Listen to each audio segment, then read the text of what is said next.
second set of very happy looking and very confident looking candidates here, who are all, I guess, bent upon convincing, and also I think they are all in an attack mode. So I wish you all the best. And so let me first call upon Deva Evelyn to,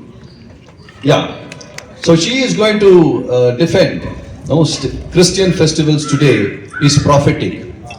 So I'm so curious to hear you. Good evening, judges and my dear friends and my opponent. I would like to start my part of prophetic with the Bible verse. Do not love the world or anything in the world. If anyone loves the world, the love of the Father is not in them. Today, materialism has overshadowed the true meaning of Christ, Christian festivals. Festivals have become commercialized, focusing more on consumption and profit than spiritual reflection. Christian festivals were originally prophetic reminders of God's work in history, celebrating liberation, salvation, and hope. Prophetic action calls people back to God's justice, mercy, and truth. I would like to quote Casey Abraham: festivals are opportunities to critique economic exploitation and embody God's justice. Festivals are opportunities to critique economic exploitations and embody God's justice. Here, many churches use feeding homeless, supporting marginalized people. Through that, what they do, they reflect Jesus' mission to care for the least and the lost. We too see the harvest festivals. What the harvest festival do? The responsible stewardship of God's creation amidst environmental crisis.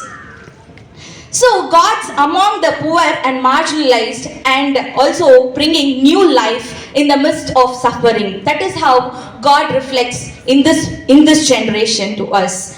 So, as a prophetic activity, what we must do, we should create or focus on public prayers, advocating for justice, marginalized people. We should support the marginalized people, and we should keep festivals among the marginalized people and among the oppressed people.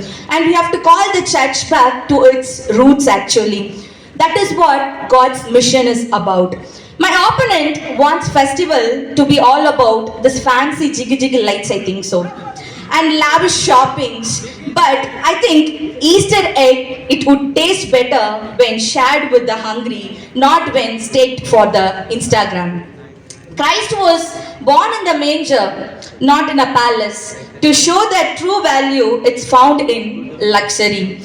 While my opponent would give importance for the oversized gift boxes, Christmas sales, chocolate overloads, I am remind you the Christmas festivals are not about boosting the economy, but boosting the hope, faith, and justice. I would like to finish with a quote again. Jesus didn't say, "Blessed are the shoppers, for they shall inherit the malls." He said, "Blessed are the poor in the spirit, for there is the kingdom of heaven." Thank you. That was a really powerful argument. I almost fell to your side because, my allegiance to the New Testament. But I am going to be extremely, take the middle path. So that was really powerful. But I think the best counter is going to come now in the form of Sarthak Joel from YMCA, who is going to counter and state Christian festivals are materialistic.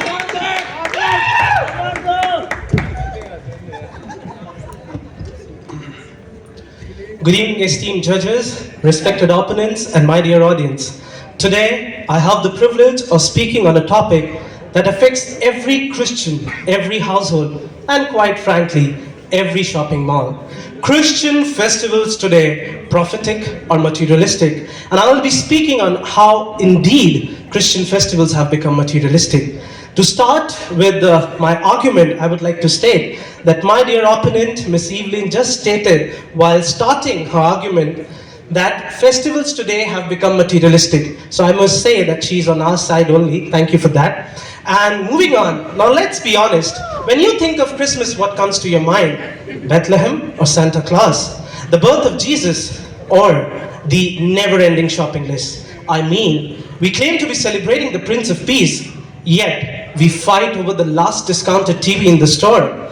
And Easter, oh, how we have come a long way from the empty tomb to chocolate bunnies on sale at 50% off. And if I talk about Pentecost, that's just another Sunday, as it just passes unnoticed amidst the busyness of life. Now let's bring in some statistics, because what's a good debate without a few shocking facts? A 2023 study found that Americans spent $960 billion on Christmas shopping alone. That's more than the GDP of some small countries. And if we talk about our own country, then we are on the same page, because Indian markets nowadays are quickly adapting to Western style of commercialization.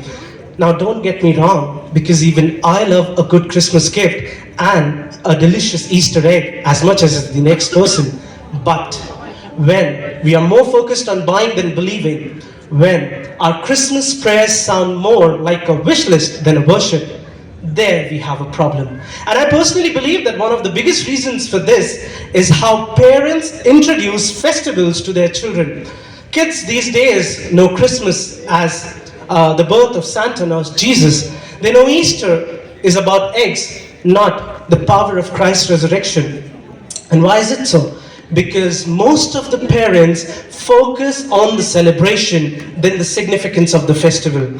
And they don't teach their children about the manger in Bethlehem. Though they want their children to have gifts under the tree, they take their children for Easter egg hunts, but never explain the power of Christ's resurrection. But here's the good news. Oh no, I'm not talking about another clearance sale. I'm talking about the fact that it lies in our hands. We can fight that, because the way we choose to celebrate our festival is in our own hands. We cannot stop the commercialization of our festivals, but we can choose how to celebrate them.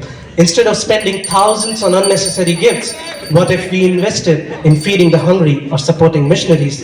The question is, should we be swept away by consumerism or stand firm in faith? Romans 12:2 reminds us, do not conform to the pattern of this world, but be transformed by the renewing of your mind. And yes, if you still feel like shopping, why not buy a Bible instead? It's one gift that never goes out of style. Thank you.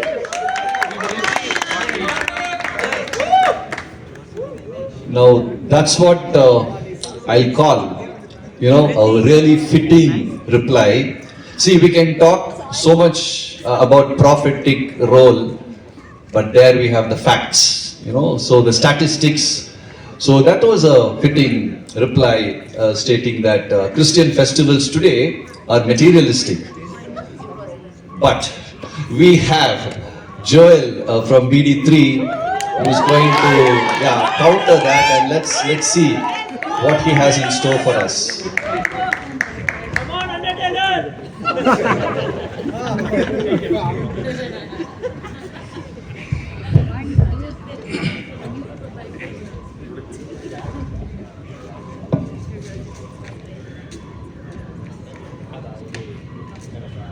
A wonderful argument that we heard from YMCA. Thank you, Sarthak, for the good news that you have given already to us. I mean, you were talking about Prince of Peace. You were talking about all the things that I was thinking, oh, those are all prophetic, na? Where is the materialism? I mean, everything that you spoke about was supporting our team. Thank you for that. And I'm awestruck now. I've written all those points and my brother has already supplemented it with me.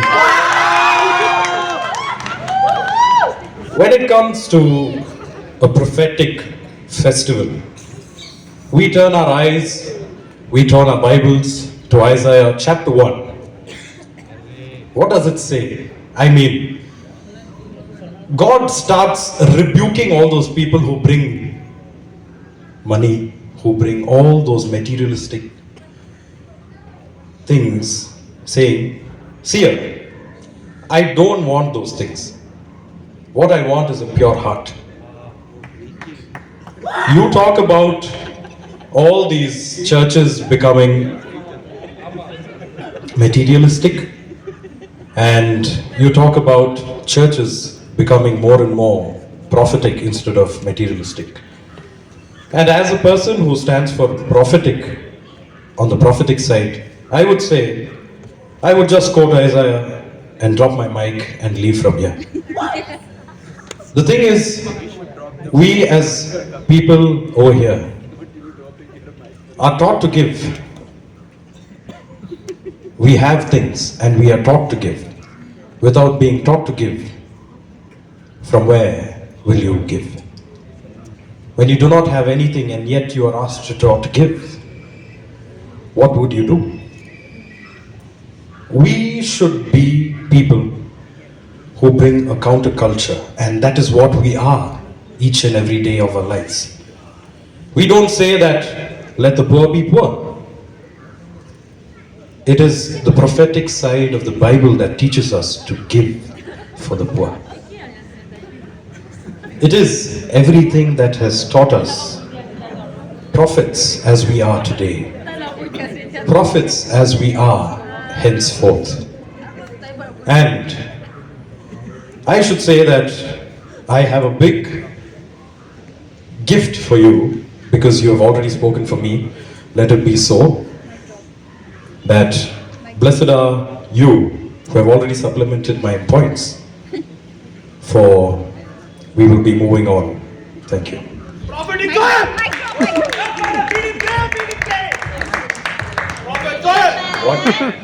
I really don't know what to say, because Joel has said God told, So once God tells, then what can we say? So I'm already feeling convicted. But I really think that,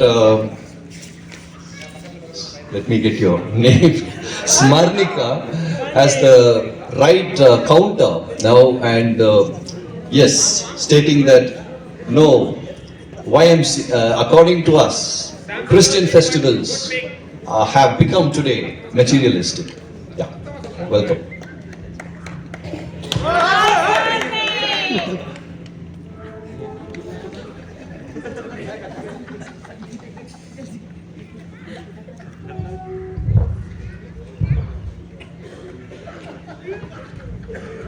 First of all, I want to thank my opponent for the sing-song service he did.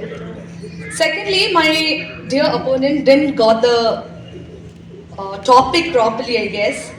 Whether the Christian festival today are prophetic or materialistic. So, never mind. So, good evening, honorable judges, my dear friends, my worthy opponents, and my fellow friends.